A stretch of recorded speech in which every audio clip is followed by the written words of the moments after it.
aqui estão as minhas análises e o Rodrigo Ayub vai olhar para elas e vai dizer como é que elas estão. Rodrigo, eu quero que tu digas verdade verdadeinha. Doa quem doer, eu vou falar tudo sobre as análises. A verdade e nada mais do que a verdade. Vamos a isso?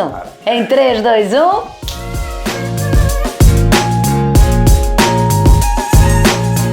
Bem-vindo à minha casinha! Obrigado, parabéns, amei aqui o espaço. Preparei tudo para ti, este ambiente. Muito lindo. E estou também preparada para ouvir o que tiver de ouvir. E portanto, eu vou-te dar as minhas análises que eu fiz em maio, um mês antes da minha maratona de Chicago, e que consigamos perceber o que é que está bom, o que é que está ótimo, o que é que eu tenho que melhorar. Do ponto de vista geral, se olhando as suas análises assim, de grosso modo, suas análises são excelentes. Porém, existem alguns parâmetros aqui que não estão como eu gostaria, né? Sabendo que você é uma pessoa com excelentes hábitos de vida, etc.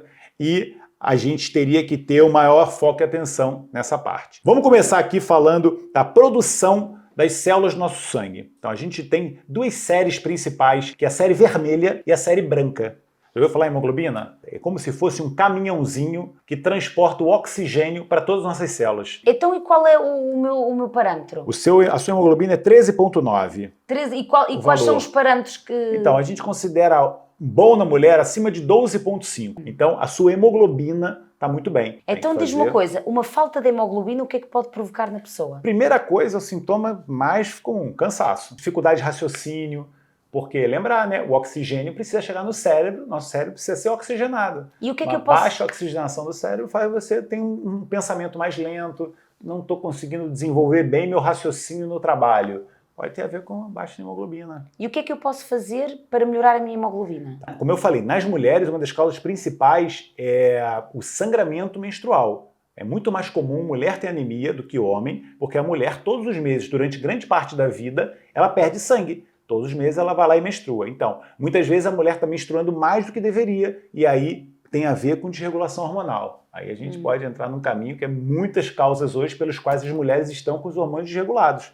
Mas aí tem que conversar com o médico, ginecologista e ver se realmente está sangrando mais do que deveria. Mais dias e mais volume do que deveria. A hemoglobina é fundamental. Mas depois falaste... Da série branca. Na série branca é o nosso exército de defesa. Então a gente tem o nosso sistema imunológico. É um sistema de prontidão que fica ali para nos defender, né, de agentes externos, infecciosos, né, micro-organismos e toxinas, etc. É o nosso sistema de defesa, que tem ali os linfócitos, os leucócitos, né, os neutrófilos, são várias células. Imagina exatamente como se fosse um exército que tem lá os soldados, né, os generais, os majores, os soldados, os tenentes. É mesmo isso, cada célula tem uma função. Todas elas ali em prol da defesa. Quando a gente vê que existe um aumento muito grande das células brancas no sangue, significa que o seu exército está na rua. Se está circulando muito soldado na rua, alguma coisa não deve estar bem naquela cidade. E o meu está no quartel? O seu está ótimo. Não, Estou no quartel? Você tem um leucograma baixo, você tem os parâmetros do leucograma equilibrados e o número de células equilibradas. Em relação ao leucócito, se você for lá nos parâmetros normais de medidas de laboratório, é mais ou menos entre 3 a 8, 3 a 7, você tem 5, tá ótimo.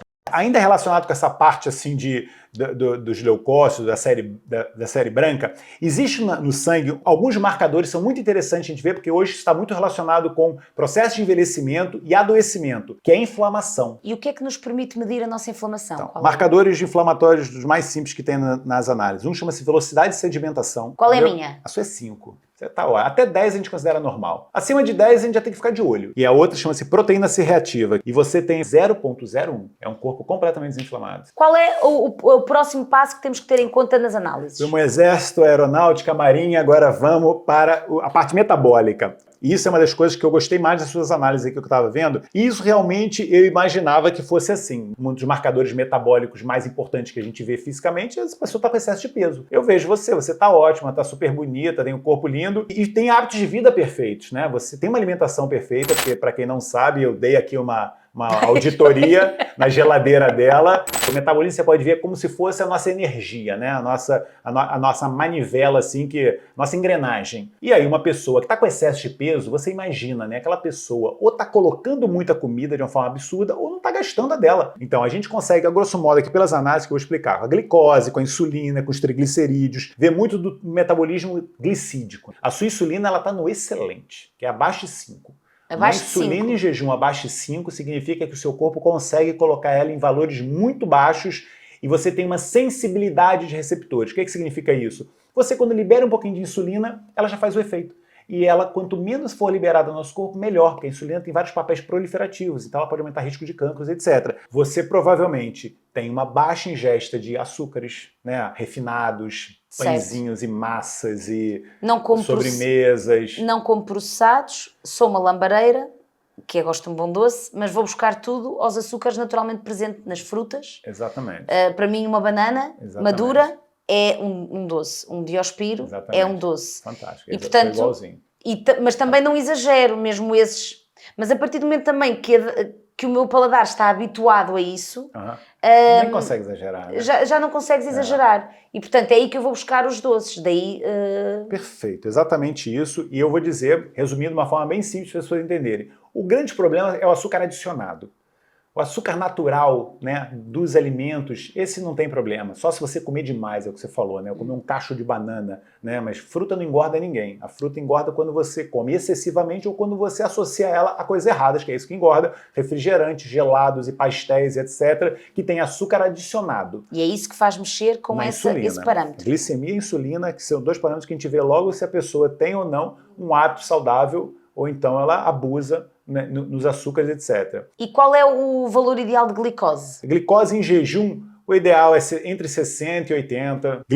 Sua glicemia está em 80. É uma glicemia em jejum fantástica, excelente. Acima de 80, tem que ter cuidado. Tem que ver a insulina para fazer essa avaliação sempre glicose e insulina. Se você tiver um pouquinho de maior de glicose, sua insulina ótima, como a sua, de 2, 3, significa que o seu corpo está produzindo um pouco de glicemia pelas vias naturais.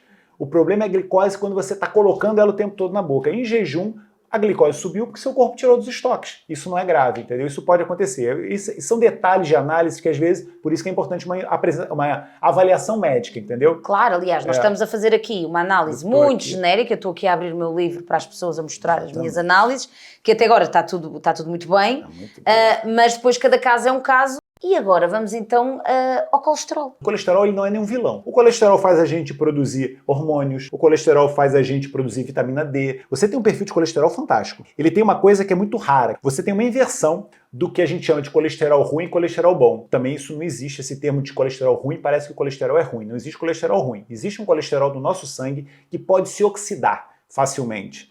E se ele se oxidar, por exemplo, com um corpo inflamado, que a gente estava falando, a pessoa que tem um corpo inflamado tem maior tendência a ter um processo de oxidação. E esse colesterol, se ele se oxidar, ele pode fazer uma placa no nossa circulação e obstruir ela. É o chamado colesterol LDL, que a sigla é Low Density Lipoprotein. É a lipoproteína de baixa densidade. O que é isso? No nosso corpo, o colesterol, que é uma gordura, ele tem que andar dentro de um caminhãozinho, porque no nosso sangue não circula gorduras sozinhas. Elas precisam, o nosso sangue é líquido, né? Então a gordura precisa de um caminhãozinho. É uma lipoproteína, é uma proteína que carrega o colesterol. Só que existe uma lipoproteína de baixa densidade. O colesterol, nesse caso, ele é como se fosse muito sensível, ele oxida fácil. E existe o HDL, que é o High Dense Lipoproteína, lipoproteína de alta densidade. Esse não oxida, por isso é chamado colesterol bom. Ele não tem risco de sofrer um processo de oxidação. Ou seja, os dois colesteróis são bons e tem muitas funções no nosso corpo, só que um é mais sensível. E se esse sensível for muito alto no sangue de uma pessoa, ela tem maior risco, se ela estiver oxidada, de ter um problema. Você tem uma inversão. Você tem o LDL mais baixo que o HDL. Isso é raríssimo. Você tem o HDL de 64 e o LDL de 61. Eu posso dizer que 95% das pessoas que estão nos vendo agora, tem essa inversão, esse valor normal. O LDL é mais alto que o HDL, podem todos olhar. Por quê? Esse parâmetro que você tem já te dá uma segurança em relação ao colesterol fantástica. Assim, seu índice de aterogênese, de formar uma placa de colesterol, é baixíssimo. Acho que há aqui outro parâmetro que temos que falar, que é a vitamina D. O que é a vitamina D? Como é que ela está e por que é que ela serve? Então, eu acabei de falar nisso, né? Quando falando de colesterol, eu falei, olha, uma das funções do colesterol é porque ele é o precursor no nosso corpo da vitamina D. O sol quebra o colesterol da pele e faz a gente produzir uma vitamina no nosso corpo que é fantástica, fundamental para muitas reações, né? Para a imunidade, para a inflamação, para o coração, para a energia, para tudo. A vitamina D é fundamental no nosso corpo e que, infelizmente, hoje, que a gente vive num mundo fechado em caixinhas, né? A gente está ali o tempo todo no nosso consultório, no nosso escritório, na nossa casa, etc. Deixou de ter a exposição solar diária, né? Que a gente vivia pelado na selva. Teoricamente, todas as pessoas, se não quisessem suplementar vitamina D, elas teriam que estar em exposição solar de uma superfície corporal de pelo menos 50% do corpo no sol, num horário que você tem uma incidência de luz suficiente para fazer esse efeito. Vou dizer isso, se você passeia com o seu cachorro às 8 horas da manhã, você não produz vitamina D. E tem um outro detalhe, que isto infelizmente, é um detalhe que as pessoas precisam entender. Portugal está numa latitude no hemisfério, né? Por exemplo, aqui na cidade de Lisboa, a gente está aqui numa latitude 39 graus norte. Aqui, durante grande parte do ano, a incidência do sol é muito fraca. Então, por exemplo, de outubro a março, mesmo se você pegar um sol, a possibilidade de você não ter níveis ótimos de vitamina D é grande. A menos que você ficasse muitas horas do sol ao longo do seu dia. Ninguém faz isso. Então, onde é que eu vou buscar a vitamina Então, D? e aí mais um motivo. Infelizmente, a alimentação também não consegue nos suplementar isso. Por quê? Porque não existe vitamina D nas plantas. Existe uma vitamina D nas plantas, que é o R-calciferol, mas essa tem um efeito muito pequeno no nosso corpo. A vitamina D existe nos animais, existiam principalmente nos animais soltos, porque pegavam sol. O animal não produz vitamina D se não pegar sol. Então hoje a gente come alimentos de animais de granja, animais de matadouro, eles também não pegam sol, zero de vitamina D. Peixe de cativeiro, zero de vitamina D. Salmão selvagem não existe mais, nem o urso polar consegue comer salmão selvagem. A vovó dava óleo de fígado de bacalhau. Lembra óleo de fígado de bacalhau? Porque o bacalhau é um peixe gordo que tem vitamina D. Se o bacalhau for selvagem. E isso é uma excelente fonte de vitamina D. Quase 1000 unidades. Mas para quem não gosta, por exemplo, vou dizer o meu caso, não fígado de Sua bacalhau, avó não. te dava? Não gostava muito. Agora, hoje o mundo evoluiu, Mas- um comprimidinho de vitamina D é suficiente. é isso. Portanto, nós podemos ir buscar a vitamina D ao sol, mas não é suficiente. Muitas vezes não é. E, portanto, temos que ir buscar aqui à Então a suplementação. suplementação, que o nome mesmo diz, é para suplementar uma carência no mundo urbanizado que a gente vive hoje.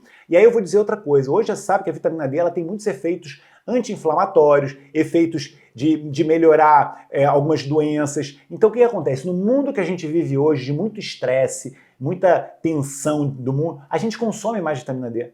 Então esse também é o motivo da gente ter carência. As pessoas têm que imaginar nisso. Não é só o fato de você não ir para o sol. É porque hoje você tem uma vida muito estressada. Então dá para entender isso. O nosso corpo estressado precisa de mais, porque o estresse consome vitamina D. Se você, mesmo que não tivesse muita exposição solar, um local com muito sol, mas se você vivesse no mato tranquilo, numa praia do Caribe, etc., você não precisava suplementar, com certeza absoluta. Baixo estresse e muita exposição solar com a natureza. Fechou. Fechou. Então, mas o que é que nós podemos fazer? Eu agora penso, vou tentar no meu dia-a-dia apanhar sol, pelo menos 15, 20 minutos, à hora do almoço, Todo por mundo tem que exemplo. pegar isso. Vou trabalhar cada vez mais para gerir o meu stress Muito importante. e vou ter que me suplementar. E tem que suplementar. Mas aí você não me diz assim, como é que está a minha vitamina D? Sua vitamina D, desculpe falar, É isso, eu quero que digas a verdade. mas isso não está ótimo, né? Chegamos a um ponto na sua análise que a Exato. partir daqui, inclusive, é só tragédia. Não, é Vou isso. pedir pro Caju sair daqui da sala, porque Não, mas- aqui o momento agora é Mas tenso. eu quero... Não, é porque quem está a ouvir pensa, tá bem, ela já tem isto agora aqui tudo combinado com... Não, malta, isto é mesmo verdade. Portanto, eu sei o que é que não está tão bem. E já lá vamos, começando pela minha vitamina D. Então, a sua vitamina D está no valor de 40 nanogramas por ml. Teoricamente, isso daqui é um valor que muitos colegas meus falariam, está ótima, Isabel, pronto, tranquilo, etc. Existe na medicina convencional ainda um pouquinho de paradigmas que vão ser ao longo do tempo mudados, porque eu lembro antigamente isso, nem se falava em vitamina D, hoje já se fala, muitos colegas suplementam. Então, o seu valor de vitamina D está em 40, que é um valor bom para isso e para o osso, etc. Tá ótimo. Mas outros estudos já sabem que para você, por exemplo, ter sua imunidade perfeita, para você ter o seu corpo completamente equilibrado do ponto de vista inflamatório, para ajudar no metabolismo, mais ainda no metabolismo do açúcar, para outros melhorar sua capacidade cerebral, prevenir cancros, a gente hoje já sabe que os valores têm que ser um pouquinho maiores. Você tem que ter depósitos de vitamina D acima de 60, pelo menos. Então, eu gosto nos pacientes estarem entre 60 e 80. Vou só falar uma coisinha da vitamina D que é importante. Vais ter que falar. Mas okay. eu vou falar uma coisinha que é importante. A população portuguesa, isso foi feito até em estudos na época do Covid, ela tem uma coisa chamada polimorfismo do receptor de vitamina D. A população portuguesa precisa um pouquinho mais do que a média mundial. É um dos países do mundo com a maior incidência de polimorfismo. Para você ver, fizeram estudo na Europa. A Europa inteira tem uma incidência de polimorfismo de 10%. Na população portuguesa é 19%. Portanto, nós precisamos de mais vitamina D. Mais vitamina D do que a população da média. Por isso que Portugal, inclusive, tem maior número de depressão. Eu não sei se você sabe, o Portugal é o país da Europa com maior uso de antidepressivos. E você vê, é o maior país com polimorfismo de vitamina D. As pessoas não param para pensar nisso, mas existe uma relação. Ayub, e agora vamos àquilo que eu sei que não está muito bem, que é a minha parte hormonal. A parte hormonal, exatamente. Mas diz a verdade. Parte hormonal, é melhor que cabala. Porque vamos lá, portanto, eu tenho uma amenorreia há bastante tempo, mas se tu me perguntas se eu vivo mal com isso, não vivo. Eu não me sinto mal. Claro, mas eu sei que é uma coisa que eu quero melhorar. Você pode até achar bom, né? Ai, não menstruo, maravilha, não dá trabalho. Pois é, mas não é fisiológico, né? Eu sei. E por não isso é normal. Exatamente. E por isso é que é uma coisa que eu quero melhorar e quero tentar entender porque é que eu tenho isto, porque é que eu tenho uma ausência de menstruação. E há aqui vários fatores que tu agora me vais dizer que vai para lá da atividade física, que pode ter, e obviamente que pode ter relacionado com o alto rendimento que eu faço, mas não só, que agora aqui já podemos entrar num campo energético também. Com certeza. Então diz-me lá, como é que estás a dizer hormonais? Eu vou dizer a verdade, eu também eu também não menstruo já há algum tempo. Não é? Nunca menstruei. Opa, não estou sozinha no mundo. Exatamente. Então, é verdade. Mas olhavas para mim e queria confessar isso. Agora... Mas olha, tu que dizes que olhas para as pessoas e percebes logo. Tu olhas para mim e dizes, Isabel, você não está menstruando. Não, mas não sabia disso. Não sabia disso, porque não menstruar... mas eu sabia que você devia ter um pouquinho desse mecanismo que a gente sabe hoje, que isso é um mecanismo de defesa, né? É mais ou menos assim, você é workaholic, né? É hiperativa, faz 300 coisas... Faz muita atividade física, você é muito intensa, você falou isso mesmo, e a verdade é essa, você está ligada a 320, né, numa tomada que era 110. Mas sabes que gosto muito de momentos de... É muito importante, você não tem que gostar, você tem obrigação a ter esses momentos de calma. Por quê? Porque o seu corpo está sempre, você é um carro que está 300 por hora na autoestrada todos os dias. Entendeu? É óbvio que isso vai te causar um desgaste e pode causar um problema. Mas aí o que acontece? O corpo, como é sábio, num processo de uma pessoa assim muito agitada, ele faz uma supressãozinha de alguns hormônios, de algumas glândulas, na verdade. Algumas glândulas que é porque, tipo assim, você está sempre no estado de alerta, está sempre no estado de tensão. É uma via que a gente tem no corpo chamada sistema simpático. Você está sempre ligado no simpático. E aí o corpo nunca está ativando o parasimpático. Como o nome diz, ele para um pouquinho o simpático, ele dá uma travada, ele bota um freio na Isabel. Então esse corpo sempre no simpático, ele não deixa algumas glândulas suas funcionarem, como por exemplo a glândula reprodutiva. Você tem um pouquinho de supressão da função ovariana, faz com que você não menstrue. E aqui estamos a falar de estradiol, progesterona, a testosterona, todos os hormônios sexuais. Mas diz como é que está, que é para as pessoas ouvirem. Eu não me importo, eu vou dizer tudo. Fecha o ouvido aí. Fecha o ouvido. Estradiol numa mulher de 36 anos, 28. E se você olhar aqui, 280. Pronto. Progesterona numa mulher de 36 anos com a cara de 20, menor que zero. Ou seja, zero, você aqui não tem progesterona. Existe a fase do ciclo também, né? Você poderia aqui ter dosado na fase luteínica, mas você nem sabe que fase você tá. Não sei, porque eu não sinto, eu nem tenho mas está mal em qualquer fase. Testosterona total, 19, abaixo. Devia estar um pouquinho maior, pelo menos uns 30 era o ideal. O DHEA, esse daqui fala muito sobre a parte... Esse excesso de o corpo funcionando muito rápido. O DHEA é um hormônio que a gente tem numa glândulazinha em cima do rim, chama suprarrenal, onde a gente produz cortisol. Então o que acontece? Quando o corpo está dando muito litro no cortisol, o outro hormônio fica em segundo plano. Tipo assim, uma linha de montagem que prioriza uma coisa, então o outro fica ali para segundo plano. E o DHEA é um hormônio fundamental da parte sexual, reprodutiva, etc. E você tem ali embaixo. Ou seja, o DHEA, quando ele está em baixo, o quê? A falta de líbido? Pode dar falta de líbido, pode dar um pouquinho de falta de reparação, você às vezes no treino pode ter um pouquinho menos de reparação. Você pode falar assim, mas eu nem tenho isso. Você tem muito condicionamento, né? Tem que sempre levar outros fatores em conta. Eu posso não senti-lo, mas se eles estiverem equilibrados, eu vou perceber... Que está melhor. Com certeza. Exatamente. É esta consciência corporal. Excelente comparação. E eu vou dizer, e nesse caso, o maior problema que eu vejo é que hoje você tem 36 anos, mas quando você tiver 46, daqui a 10 anos, o seu corpo não te protege tanto. Do ponto de vista hormonal, a parte reprodutiva e o DHEA têm que ser melhorados. Há outro ponto aqui do ponto de vista hormonal que temos que... Tem. Qual? Essa parte hormonal está toda. A sua tireoide. A tireoide é uma outra glândula que suprime um pouco se você estiver ligado na tomada a hora toda. Entendeu? Ela não gosta de... Ela é uma glândula muito relacionada com a reparação do nosso corpo. Ela é uma glândula... É um maestro dos nossas glândulas e uma glândula reparadora. Então, num processo de estresse, o corpo não está pensando em reparação. E quando eu falo estresse, não é estresse emocional não, né? Você não ter hora porque você está fazendo uma coisa, está fazendo outra, o seu corpo está sempre, né, nessa vibe, entendeu? Então, a tireoide, uma das glândulas fala assim, opa, vamos baixar um pouquinho essa energia porque ela tá uma pilha, entendeu? E aí a gente vê aqui que a sua tireoide não está com a função como deveria. A tireoide, a gente consegue medir pelo um hormônio que sai do cérebro, que é um hormônio que sai da hipófise chamado TSH, que é o hormônio estimulante da tireoide, Thyroid Stimulation Hormone. Quando o TSH está alto, significa que a tireoide não está trabalhando bem, que o chefe está mandando ela trabalhar. Vamos trabalhar, porque você não está fazendo nada. Então, se a tireoide estivesse ótima, o TSH era zero.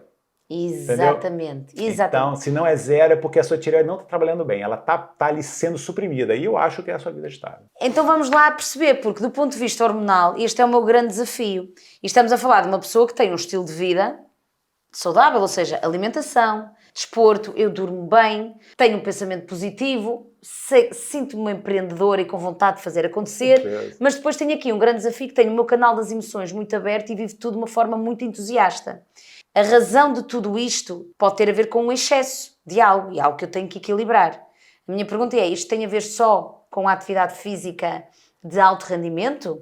Porque que outros fatores é que podem estar aqui para eu estar assim? Porque, ok, eu tenho que fazer uma suplementação ajustada a mim, e isso teremos que fazer, mas depois há todo aqui um lifestyle que eu tenho que adotar que vai muito para lá das rotinas energéticas e que me nutrem e que me inspiram. Dá para fazer uma comparação para você entender que realmente você falou perfeito para as pessoas fazerem a análise. Imagina um homem que trabalha no campo, aqueles, sei lá, velhinho de Okinawa, tem 100 anos, você vê, os hormônios dele sexuais estão todos lá em cima, impressionante, né? Um homem com 80 anos tem um filho de 1 ano.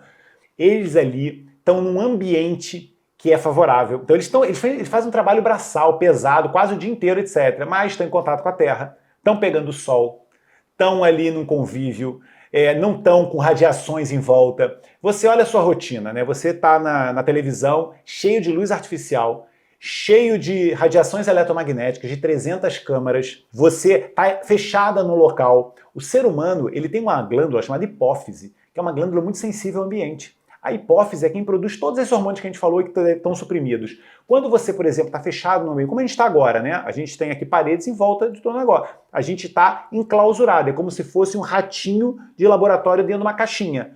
A sua hipófise, ela tem essa percepção. Ela se sente bem, sabe quando? Quando você vai para a praia e tem o horizonte a perder de vista. A linha do horizonte. E por isso é que eu, ainda há dias, uma das necessidades que eu senti, porque estava muito esgotada, e não tinha a ver tanto com o treino, porque o treino às vezes energiza-me. E eu faço uma boa gestão do meu treino de alto rendimento, porque eu não estou sempre na headline. Mas às vezes o meu desgaste tem a ver com a forma como eu absorvo os meus desafios, os meus problemas. Pode ser também, é. E eu desgasto-me muito. E, portanto, quando eu falo de um desgaste, não é só físico, eu tenho um desgaste mental às vezes muito grande. Muito, mesma coisa. E a vida tem-me ensinado que eu não posso viver as emoções e as energias dos outros. Eu tenho que viver as minhas e já é muito. E, portanto, tenho que me resguardar um bocadinho mais e energeticamente salvaguardar-me.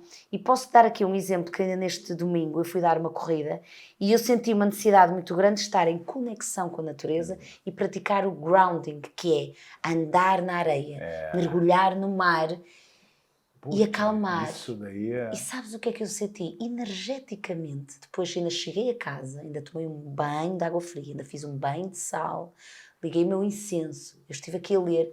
eu sinto que eu ganhei energia outra vez. Com certeza. E eu penso assim, será que Se eu fizesse sempre isto e conseguisse acionar os meus gatilhos de entusiasmo, quando eu vejo que estou a ficar muito entusiasta, porque às vezes acontecem coisas boas na minha vida e eu começo a ficar num entusiasmo tão grande que nem é preciso estar tão entusiasmada. Guarda aquela energia. Às vezes até na forma de falar. Eu tenho que arranjar outras estratégias para não chegar ao final do dia com aquela sensação. Sou igualzinho, estou tão cansada. eu sou igualzinho. E eu acho que é esse desgaste emotivo de dar tudo que me deita abaixo energeticamente. Mas é. Porquê é que eu tenho este déficit hormonal? Então, é por isso. É isso. Você já sabe qual é a receita, só tem que saber praticar. Porque isso também a maioria das pessoas sabem, né? Eu sei muito bem que eu não devo comer esse pãozinho, mas eu como todos os dias. Se tivesses que me dar um conselho, o que é que eu, Isabel, tenho que fazer para conseguir voltar a equilibrar este meu lado, que no fundo é o meu lado mais feminino? Você está num desequilíbrio, né? Você tem que equilibrar isso. Então você tem que ativar o seu parasimpático, que é a via contrária, tudo que você tem que fazer para isso. Você falou 300 coisas que fazem isso. Grounding, pegar sol, contato com a natureza, olhar a linha do horizonte, respiração, você falou meditação, acupuntura, tudo isso equilibra chakras, equilibra tudo.